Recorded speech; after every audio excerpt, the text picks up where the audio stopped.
خير الخلق كلهم مولاي صل وسلم دائما أبدا على حبيبك خير الخلق كلهم مولاي صل وسلم دائما أبدا على حبيبك خير الخلق كلهم. بسم اللہ الرحمن الرحیم. الحمد للہ رب العالمین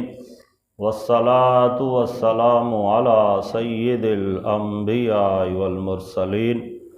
اما بعد فاعوذ باللہ من الشیطان الرجیم. بسم اللہ الرحمن الرحیم.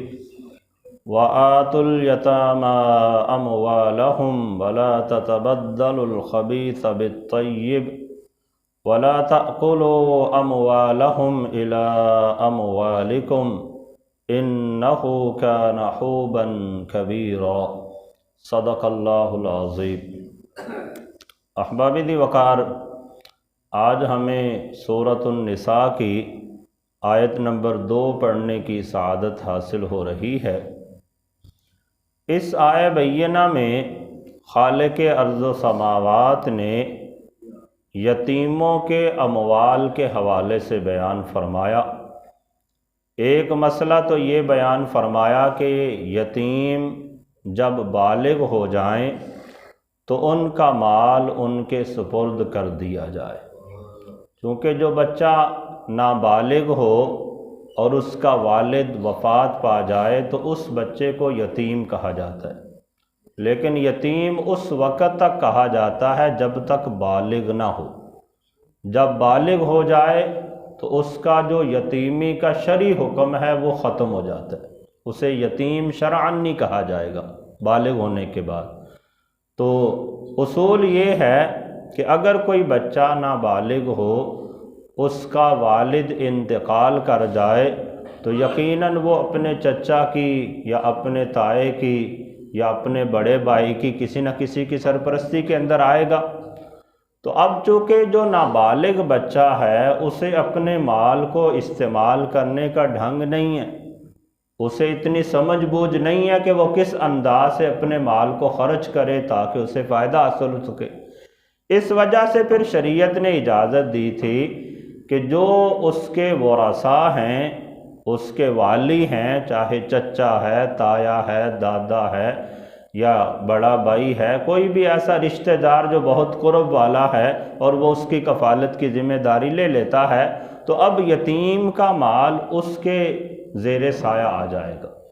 لیکن جب یتیم بالغ ہو جائے، بلوغت کی عمر کو پہنچ جائے، تو جب بندہ بالغ ہو جاتا ہے تو اس کی عقل کامل ہو جاتی ہے.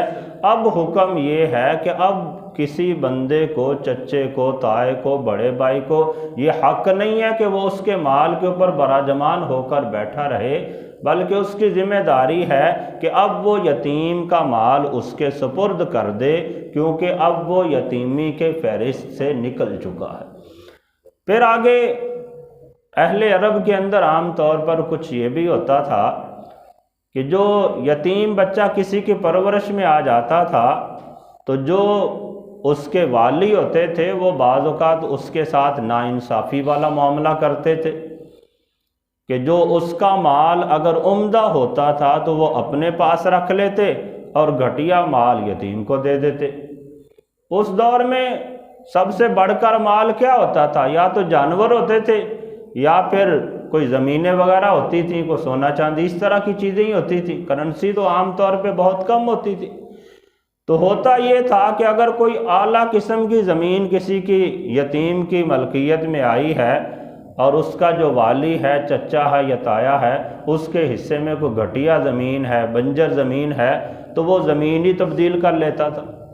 کہ جو اعلیٰ زمین وہ اپنے قبضے میں لے لی اور جو گھٹیا تھی وہ یتیم کو دے دی. اس طرح کے معاملات کر لیا کرتے تھے. تو رب تعالیٰ نے ان تمام چیزوں کو منع فرمایا اور اس آیہ بینہ میں ان احکامات کو بیان فرمایا۔ پہلا جو جملہ ارشاد فرمایا وَآتُوا الْيَتَامَى أَمْوَالَهُمْ،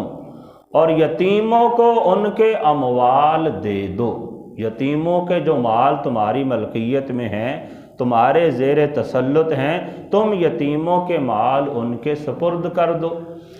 اس کے بارے میں ایک روایت مفسرین کرام نے بیان کی ہے کہ قبیلہ غطفان کا ایک شخص تھا،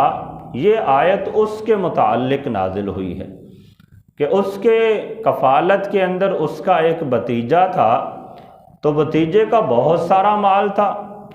جب اس کا بہت سارا مال تھا تو وہ سارا کا سارا مال، چونکہ بھتیجا ابھی نابالغ تھا، تو اس کے چچا کے زیر سایہ آ گیا، چچا کی نگرانی کے اندر آ گیا۔ اب جب بچہ وہ بالغ ہو گیا، یتیمی کی فہرست سے نکل گیا، تو اس نے اپنے مال کا تقاضا کیا اپنے چچا سے کہ میرا مال اب مجھے دے دیا جائے، لیکن وہ جو اس کا چچا تھا اس نے مال دینے سے انکار کر دیا۔ تو رب تعالیٰ نے تب یہ آیہ بینہ نازل فرمائی، ارشاد فرمایا وَآتُوا الْيَتَامَى أَمْوَالَهُمْ، یتیموں کو ان کے مال ان کے سپرد کر دو۔ تو حضور نے جب یہ آیت نازل ہوئی تو نبی علیہ السلام نے اس شخص کے سامنے اس آیت کو پڑھا، تو اس نے آگے سے کہا کہ ہم تو اللہ اور اس کے رسول کی اطاعت کرنے کے لیے تیار ہیں، اور ہم کسی بڑے گناہ کو اپنے ذمہ نہیں لینا چاہتے۔ جب اللہ نے فرما دیا کہ یتیم کا مال اب اس کے سپرد کر دو، تو اس نے فوراً چچا نے وہ مال اپنے بھتیجے کے سپرد کر دیا۔ تو بھتیجے نے بھی پھر وہ مال اپنے پاس نہیں رکھا، بلکہ اس نے وہ مال اللہ کی راہ میں خرچ کر دیا۔ تو بہرکیف یہاں سے یہ مسئلہ ثابت ہوا کہ جب تک بچہ نابالغ ہے، اس کے مال کی زیر نگرانی، اس کے مال کی نگرانی اس کے چچا کے یا تائے کے یا بڑے بھائی کے سپرد ہے۔ تو جب وہ بچہ بڑا ہو گیا، اب اگر وہ اپنے مال کا تقاضا کرتا ہے تو اس کا جو ولی ہے اسے چاہیے کہ وہ مال اس کے سپرد کر دے۔ پھر آگے ارشاد فرمایا وَلَا تَتَبَدَّلُوا الْخَبِيثَ بِالطَّيِّبِ، اور اپنے خراب مال کو ان کے اچھے مال کے ساتھ تبدیل نہ کرو۔ ایسا نہ ہو کہ اس یتیم کی وراثت کے اندر جو مال آیا ہے وہ عمدہ قسم کا ہے اور تمہارا مال گھٹیا قسم کا ہے۔ تم اچھی نگرانی کر رہے ہو کہ تم اپنا گھٹیا مال اس کے کھاتے میں ڈال دیتے ہو اور اس کا عمدہ مال اپنے لیے رکھ لیتے ہو، چاہے وہ زمینوں کی شکل میں ہو، چاہے جانوروں کی شکل میں ہو، چاہے سونے چاندی کی شکل میں ہو۔ اس میں بھی ایسا ہوتا ہے کہ ایک سونا اس کے اندر کھوٹ زیادہ ہوتی ہے، اس کا ریٹ کم ہوتا ہے، اور دوسرا اعلیٰ قسم کا سونا ہے، اس کا ریٹ زیادہ ہوتا ہے۔ تو اس انداز سے تبدیلی کرنے سے بھی اللہ نے منع فرمایا۔ ارشاد فرمایا وَلَا تَتَبَدَّلُوا الْخَبِيثَ بِالطَّيِّبِ، تم اپنے خراب مال کو یتیم کے عمدہ مال کے ساتھ تبدیل نہ کرو، جو اس کا مال ہے وہ بعین ہی اس کے سپرد کر دو۔ ہاں اگر تمہارے پاس زیادہ مال نہیں ہے، یتیم بندے کی زیر پرورش ہے، تو بندے کو یہ اختیار ہے کہ بندہ یتیم کے مال کو ہی اس پر خرچ کرتا چلا جائے۔ مثلا بچے کو پڑھانا ہے، اسے کپڑے دلوانے ہیں، معاملات کرنے ہیں، بندہ خود اتنا صاحب حیثیت نہیں ہے کہ اپنے مال سے اس کے اخراجات پورے کر سکے، تو وہ یتیم کا مال جو اس کے زیر نگرانی آیا ہے، دستور کے مطابق اس مال کو یتیم پر خرچ کر سکتا ہے۔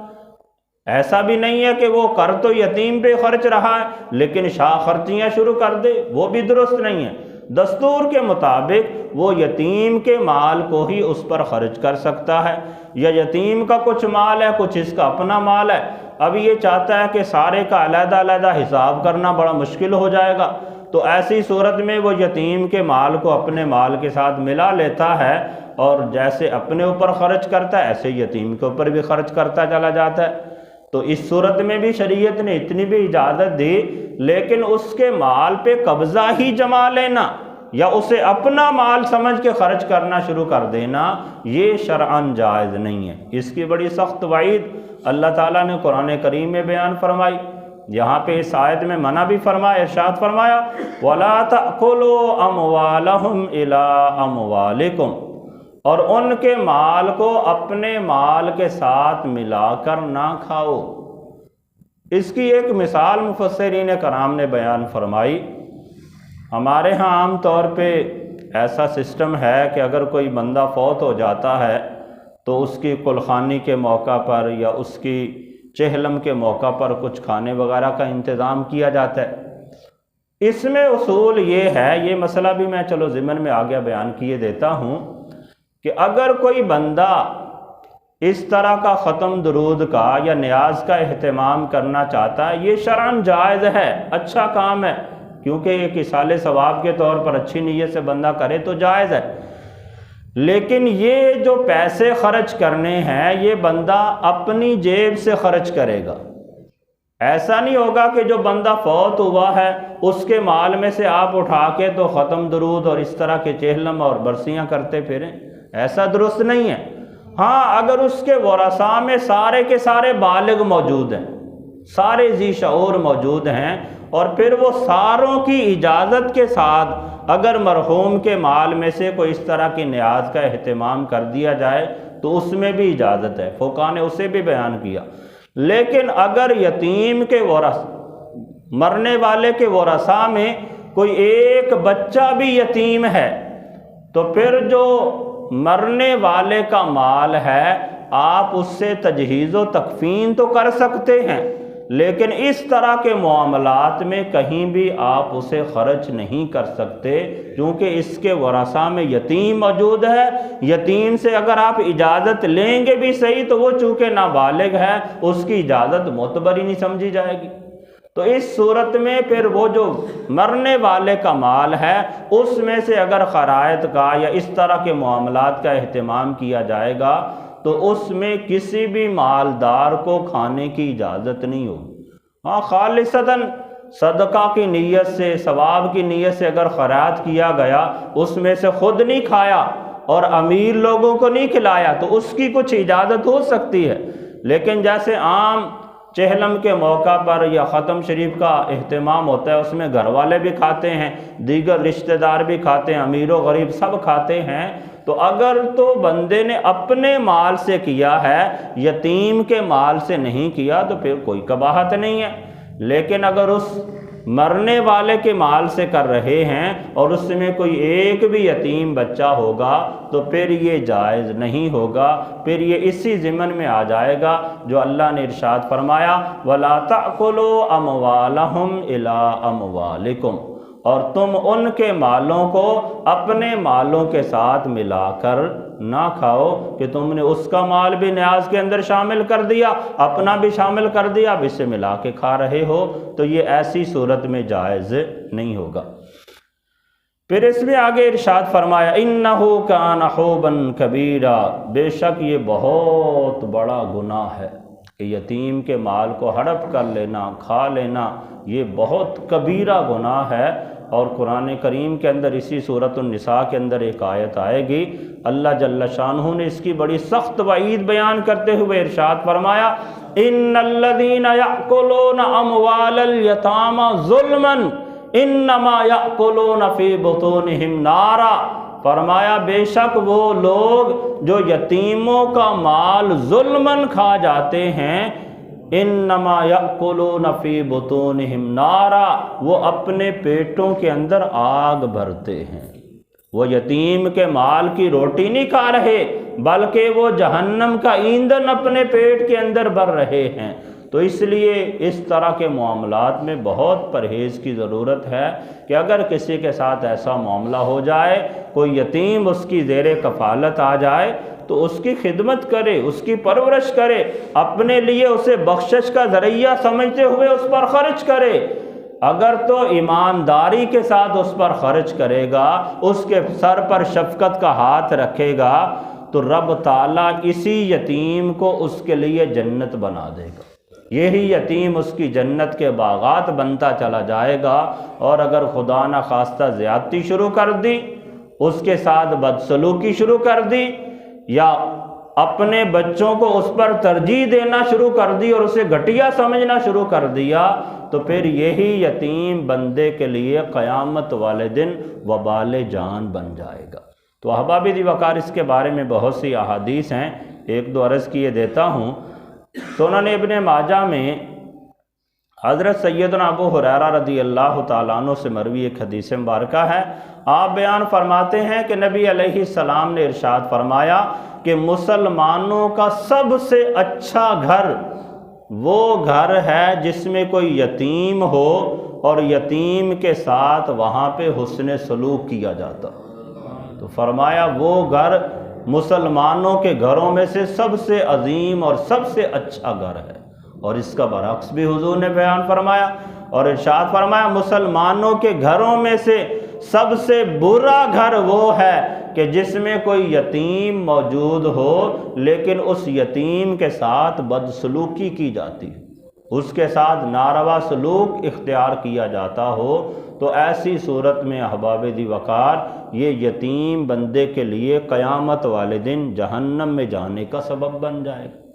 پھر آگے ایک اور آئے حدیث مبارکہ میں حضرت سیدنا ابو ہریرہ رضی اللہ تعالیٰ عنہ سے ہی مروی ہے۔ آپ بیان فرماتے ہیں کہ ایک شخص نے نبی علیہ السلام کی بارگاہ میں اپنے دل کی سختی کی شکایت کی، عرض کی یا رسول اللہ میرا دل بڑا سخت ہے۔ جب بندے کا دل سخت ہو جائے نا پھر اس کے دل میں صلہ رحمی نہیں آتی، اللہ کی راہ میں خرچ کرنے کو جی نہیں چاہتا، عبادات کرنے میں دل نہیں لگتا بندے کا، یعنی غلط کاموں کی طرف تو مائل ہوتا ہے، اچھے کاموں کی طرف اس کا میلان نہیں ہوتا۔ تو نبی علیہ السلام سے جب اس نے شکایت کی یا رسول اللہ میرا دل بڑا سخت ہے، میرے لیے کوئی ایسا وظیفہ بتائیں کہ میرے دل کی سختی دور ہو جائے، تو آقا کریم صلی اللہ علیہ وسلم نے اس کے لیے وظیفہ یہ بیان فرمایا، ارشاد فرمایا یتیم کے سر پر شفقت سے ہاتھ پھیرو اور مسکینوں کو کھانا کھلاؤ، اس کے ذریعے تمہارے دل کی سختی دور ہو جائے گی۔ تو یہ ایک وظیفہ ہے کہ جو بندہ یتیموں کے ساتھ حسن سلوک کرتا ہے اس کے دل کی سختی دور ہو جاتی ہے، مسکینوں کو کھانا کھلاتا ہے اس کے دل کی سختی دور ہو جاتی ہے۔ اور اسی طرح حضرت سیدنا ابو امامہ رضی اللہ تعالیٰ عنہ سے مروی حدیث مبارکہ تفسیر صراط الجنان میں اسی آیت کے ضمن میں اسے بیان کیا گیا۔ حضرت ابو امامہ رضی اللہ تعالیٰ عنہ بیان فرماتے ہیں کہ نبی علیہ السلام نے ارشاد فرمایا کہ جس بندے نے کسی یتیم کے سر پر شفقت سے ہاتھ رکھا تو بندے کے ہاتھ کے نیچے جتنے بال آئیں گے رب تعالیٰ ہر بال کے بدلے میں بندے کو نیکیاں عطا فرمائے۔ یہ کتنا بڑا انعام ہے، بندہ ایک مرتبہ سر پہ ہاتھ رکھے ہزاروں بال بندے کے ہاتھ کے نیچے آ جائیں گے، اور ایک لمحہ لگے گا۔ دل کی کیفیت کو تو اللہ جانتا ہے نا کہ یہ شفقت کے لیے رکھ رہا ہے یا ریاکاری کے لیے لوگوں کو دکھانے کے لیے رکھ رہا ہے۔ تو یقیناً اگر بندہ شفقت کے ساتھ اللہ کی رضا طلب کرتے ہوئے یتیم کے سر پہ خالی ہاتھ رکھے تو رب تعالیٰ ہر بال کے بدلے اسے نیکی عطا فرماتا ہے۔ تو اگر بندہ یتیم کے ساتھ حسن سلوک کرے، اس کی عزت و تکریم کرے، اس کی اچھی پرورش کرے، اچھا کھانے کا اچھے لباس کا اہتمام کرے، تو پھر رب تعالیٰ بندے کو کس قدر اجر و ثواب عطا فرمائے گا۔ اللہ تعالیٰ کی بارگاہ میں دعا ہے کہ رب تعالیٰ ہم سب کو عمل کرنے کی توفیق عطا